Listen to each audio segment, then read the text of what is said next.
2025년 3월 11일 비트코인 시황에 대해서 한번 말씀드려 보겠습니다. 어느 정도 하락할 거는 보였다라고 할 수 있는데 이렇게 반등 없이 빠질 줄은 몰랐네요. 한번 체크해보고 가도록 하겠습니다. 자, 오늘은 순서를 한번 바꿔서 가보도록 하겠습니다. 어제 비트코인이 쏟아내린 이유는 결국 글로벌 증시가 하락하면서 딸려 내려간 것으로 보입니다. 어제 말씀드렸던 게 이 부분이었어요. 결국 지금 다우도 그리고 S&P도 다 중요한 라인이 있었는데 여기를 올라타줘야 되는데 아직 못 올라타고 있다. 바닥을 다지는 것도 중요한데 우선 이곳을 올라타야 뭔가 변곡이라고 볼 수 있을 것 같다라고 말씀을 드렸었는데 어제 핵폭탄 같은 발언이 나왔죠. 어제 트럼프가 주가 하락을 감수하겠다라는 말을 했다라는 걸로 좀 많이 떨어졌어요. 그게 무슨 말이냐면 야, 너 지금 미국 주가가 이렇게 하락하고 있는데 이거 맞아? 이거 대책이 있어? 라고 얘기를 했을 때 지금 만들어진 미국의 현재 자산 가치는 바이든이 돈을 풀어서 만든 거품이야. 그래서 정상화를 하려면 더 이상 돈을 풀지 않고 이 상태로 버티면서 거품이 좀 빠지는 기간을 필수적으로 가져야 할 것 같아 라고 얘기를 했어요. 불가피하다 라고 얘기를 하더라고요. 트럼프가 주가 부양에 대한 노력을 하지 않겠다, 예를 들면 뭐 돈을 푼다든지 뭐 이런, 바이든은 금리를 낮추라고 파월을 엄청 쪼았잖아요. 근데 이제 그런 것들을 하지 않겠다, 그런 본인이 취할 수 있는 포지션을 취하지 않고 그냥 관망하겠다 라고 얘기를 하는 순간 3대 증시가 일제히 빠지고 나스닥은 2년 만에 최대폭으로 빠진 4%가 빠졌어요. 그러면서 대형 자산들을 따라다니고 있는 현재 시점에서는 비트코인도 동반해서 하락을 한 상황입니다. 결국 그래서 어제의 하락은 트럼프의 주둥이에서 발생된 하락이라고 볼 수 있겠습니다.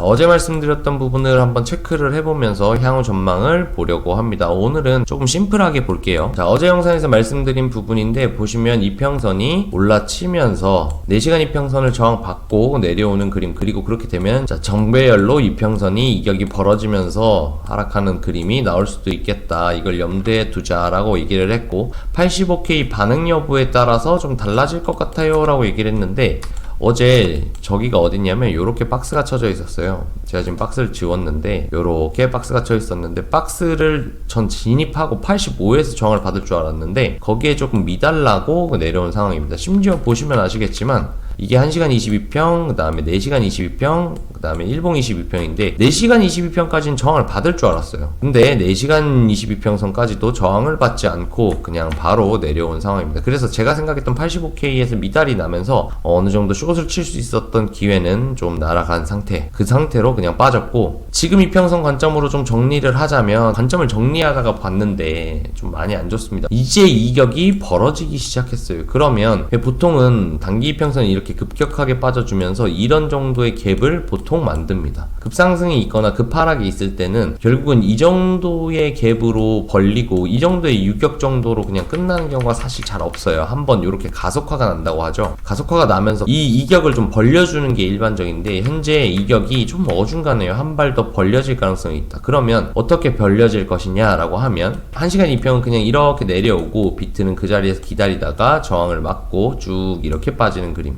그럼 단기 이평선이 이렇게 따라 들어가겠죠. 그 다음부터는 이렇게 완만하게 벌어지면서 이격을 이만큼 만드는 구조가 생길 수도 있고, 혹은 여기에서 이렇게 벌어지는 건 똑같은데 한 번 더 올려쳐서 중기 이평, 그러니까 4시간 22평을 밟고 살짝 꼬았다가 이렇게 빠지는 경우도 있습니다. 이렇게 벌어지는 경우도 있고요. 그래서 제 생각에는 한 발 더 남지 않았나 생각이 지금 이평선 관점에서 봤을 때는 들어요. 자, 방금 말씀드린 부분을 한번 말씀드리자면 이런 느낌인 거예요. 정배열로 이렇게 단기 장기 이평을 만들고 한번 리테를 주면서 단기 이평이 붙었다가 여기서부터 확산이 나면서 점점 갭이 벌어지죠. 그리고 확산을 한번 더 내면서 여기 갭 멀어지고 여기 갭 멀어지고 이런 식으로 확산이 좀 나는데 지금은 어느 정도 돼 보이냐면 리테를 안 준다고 하면 요 갭이 요 정도밖에 안 났다는 뜻이죠. 혹은 이제 한 번 더 붙였다가 올라가는 상황, 그래서 갭을 한 번 더 벌려줘야 될 것 같은 상황으로 보이기는 해요. 그래서 아까 말씀드렸듯이 여기에서 이평이 한 번 붙은 상태로 이렇게 해서 다시 한번 벌어지던지 이런 식으로, 그게 아니라면 이평 기준에서 이 상태로 그냥 벌어져서 여기에서 붙였다고 보고 이후에 한 번 더 확산이 나면서 이런 식으로 완만하게 나오고 이런 식으로 해서 유격을 이렇게 벌리던지, 그래서 한 발 정도 더 남지 않았나 라는 않을까라는 생각이 들고, 그래서 하락하는 관점에서는 요 두 가지 라인 1시간 22평이랑 4시간 22평 1시간 22평을 한 번 더 뚫려줄 수는 있는데 아마 4시간 22평이 저항이 될 것 같아요. 그래서 여기에서 관건은 4시간 22평을 저항을 받을 때 얘를 뚫어준다면 꽤 긍정적이라고 보이지만 여기에서 저항받을 가능성이 훨씬 높아 보인다. 이런 식으로 빠져서 한 발 더가 남지 않았는가 라는 생각을 우선적으로 해볼 수 있겠습니다.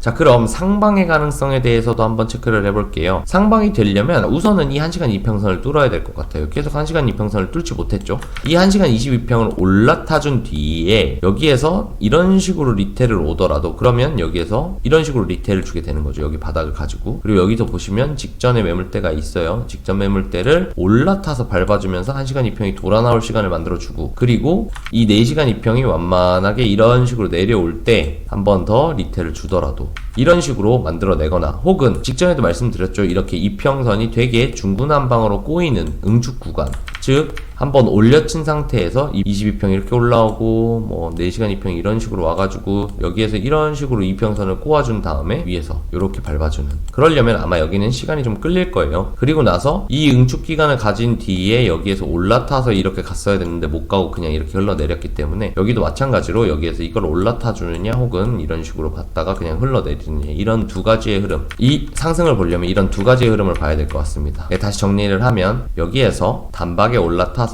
빠르게 이렇게 꺾어내면서 다시 정배열을 만들고 골크를 내는 형태, 이런 식으로 가거나, 아니면 시간을 많이 끌리면서 응축 구간을 만든다. 스물스물 계속 이평선을 꼬아주면서 돌아나갈 시간을 벌어주고, 단기 이평이 그러면 막 이런 식으로 꼬이고, 중기 이평이 이런 식으로 완만하게 움직였을 때 장기 이평까지 내려오면서 한번 지지를 탁 받고 올려쳐서 일봉 이평선 같은 걸 올라타주는 형태까지 나와준다면 여기가 바닥일 수도 있겠다. 근데 여기에서 포인트, 결국은 여기에서 응축 기간이라는 시간이 좀 끌려야 된다는 게 있겠죠. 그래서 단박에 뚫어주는 그림이 나오려면 한 방에 파바박 뚫고 다 올라가야 될 거고, 그리고 조정도 짧아야 될 거고 적어야 될 거예요. 무슨 말이냐면 탁 올려치고 2평 빨리 꺾은 다음에 여기에서 눌림 빠르게 주고 장대를 뽑아 올리면서 바로 다이렉트로 이런 식으로 따라 올라가면서 골크를 만들고 반대의 이격을 이렇게 만들어 버리는, 그리고 여기에서 올라치고 이런 식으로 가던지, 아니면 여기서 올라쳐서 시간 끌면서 2평 올 때까지 기다렸다 2평 밟고 한 발 더 쏘던지. 그래서 이런 그림 아니면 시간 끌리는 그림, 즉 엄청 빨리 올려서 모든 2평을 다 부시지 않는다면 아무래도 시간이 끌려야 될 것 같다. 그런데 현재 상태에서는 이 1시간 2평도 아직은 못 뚫고 있기 때문에 저거는 나중에 좀 생각을 해봐야 될 것 같다. 우선 1시간 22평부터 뚫고 나서 생각을 해도 늦지 않을 것 같다 라고 보고 있는 입장입니다. 추가적으로 기존에 보던 시나리오를 한번 체크를 해보자면, 이 핑크라인까지는 최소한 공통구간이라고 봤었는데 미달이 났어요. 제가 생각했던 요 핑크라인까지도 조금 미달이 났고, 그래서 뭔가 아쉬움이 남고, 여기에서도 정확하게 어제 85K 딱 찍고 빠졌으면 진짜 예뻤거든요. 그런데 이걸 좀 미달내면서 제가 쇼칠 수 있는 쇼자리를 주지 않았어요. 참 뭔가 한 끗이 계속 아쉽습니다. 그래서 지금 현재로는 노란색으로 가고 있는 시나리오를 가장 우선적으로 보고 있고 거의 그게 확정이라고 보여요. 근데 자, 우리가 여기서 봐야 될 거는 273 자리는 진짜 중요한 자리죠. 아시겠지만 많이들 보시는 이유가 여러 근거가 겹칩니다. 이렇게 한 상승 파동의 618 구간이기도 하고요. 더불어서 작년에 진짜 속을 썩이면서 7개월간 행보했던 박스 매물대 상단, 그러니까 직전 전고 보시면 여기에서도 저항받고 떨어졌다가 올라타서 장대를 뽑았죠. 그렇기 때문에 여기는 되게 유의미한 자리예요. 더불어서 이렇게 봤을 때 여기가 노란 관점에서 1618 언저리가 됩니다. 그래서 72K에서 73K 언저리는 진짜 많이 보는 단단한 자리예요. 지금 제가 강조해서 말씀드렸듯이 진짜 많이 보는 자리이기 때문에 만약에 미달로 준다고 하면 72와 73K 정도 언저리의 가격대를 주지 않는다고 하면 많이 보는 자리니까 덜 간다고 했을 때 아주 예쁜 자리가 현재 자리긴 합니다. 7K, 76K 정도 딱 콕 찍하고 왔죠. 콕 찍어 먹고 왔기 때문에 지금 자리가 72, 3을 기다리는 사람들에게는 자리를 안 주고 올릴만 하고, 그 다음에 로스도 직전 저점을 털었기 때문에 물량도 많이 줄였고 공포감도 지금 피어 지수가 18점 정도 되더라고요. 그만큼 시장의 참여자들은 공포를 느끼고 있는 상황이기도 하고 해서 이 자리는 되게 미달로 났을 때 예쁜 자리. 자, 그렇기 때문에 그래서 기대감을 한번 가져볼 수 있기는 한데, 아까 이평선 관점으로 볼 때에는 아무래도 상승으로 이어지려면 좀 미션들이 많다. 한 방에 단박에 끌어올리던지 아니면 시간이 많이 끌리던지 하는 상황이 생겨야 될 것 같아가지고 좀 쉽지 않아 보이기는 합니다. 하지만 미달이 나는 시나리오의 자리로는 현재 자리가 예쁜 자리이기도 하다 라고 이 부분은 체크해 볼 수 있겠습니다.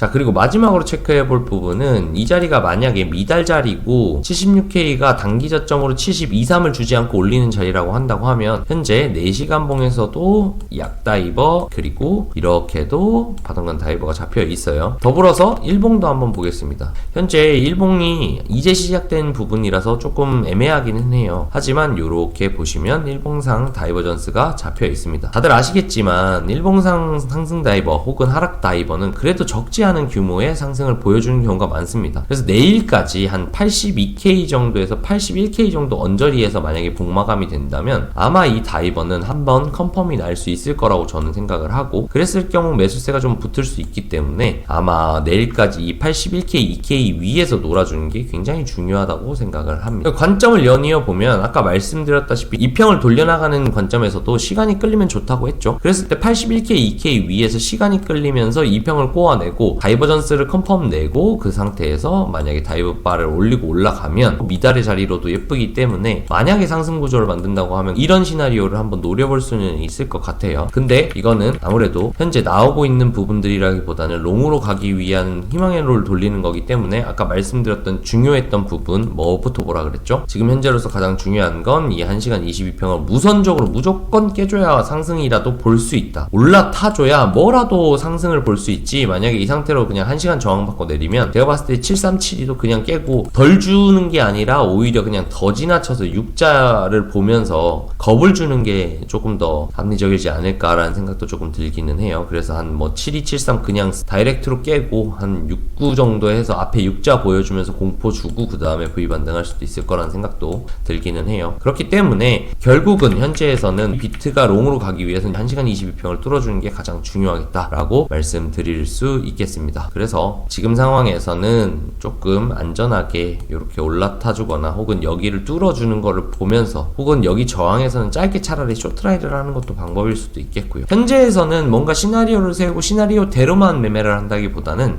조금 유연하게 대응의 여지를 많이 두고 나서 매매를 해야 될 같은 장이라고 생각을 합니다. 자, 오늘 영상 마무리하면서 참 많이 힘들죠? 요즘 뭐 알트들은 더할 나위 없이 많이 빠지고 그나마 비트가 방어하고 있는데 이더는 방어도 못하고, 그리고 3월 4월 저도 그렇고 많은 분들이 조금 불장을 기대했었는데 그게 지금 점점 조금 가격이 떨어지면서 희망을 다들 놓고 계신 것 같아요. 근데 어쨌든 저는 그렇게 생각해요. 제 기준에서는 73이 없었던 시나리오도 아니기도 하고 그 언저리까지는 어느 정도 감소하고 나면 그만큼 하락폭이 깊은 만큼 반등도 그리고 찐반이 됐을 때 올라갈 여지도 충분히 많이 있고, 그리고 트럼프가 말했던 것들을 그냥 고지고대로 해석을 하자면 그러면 결국은 거품이 빠진 뒤에는 또 한 번 상승의 사이클이 오는 거니까 그 역시도 어떻게 보면 긍정적인 부분이라고 생각할 수도 있을 것 같습니다. 트럼프는 코인판이든 증시든 되게 질서를 다 망가뜨리고 있다고 생각해서 좋게 보진 않지만 우리가 뭐 트럼프를 어쩔 수 있는 건 아니니까 시장 내에 참여를 하면서 최대한 소나기 피하고 폭우 피하고 그렇게 기다리다가 비가 좀 잦아들었을 때 다시 움직이고 이런 식으로 좀 리스크 관리하면서 그렇게 움직이시는 게 좋지 않겠는가. 그리고 멘탈 잘 지키시고 현재 조금 힘든 장인데 시드 조금 관리하시면서 매매하셨으면 좋겠습니다. 자, 오늘 영상 여기까지 하고 제 영상을 보시는 분들께 도움이 됐으면 좋겠고 힘드시더라도 조금만 기다려 봅시다. 아마 좋은 소식이 있을 것 같아요. 자, 여기까지 하겠습니다. 감사합니다.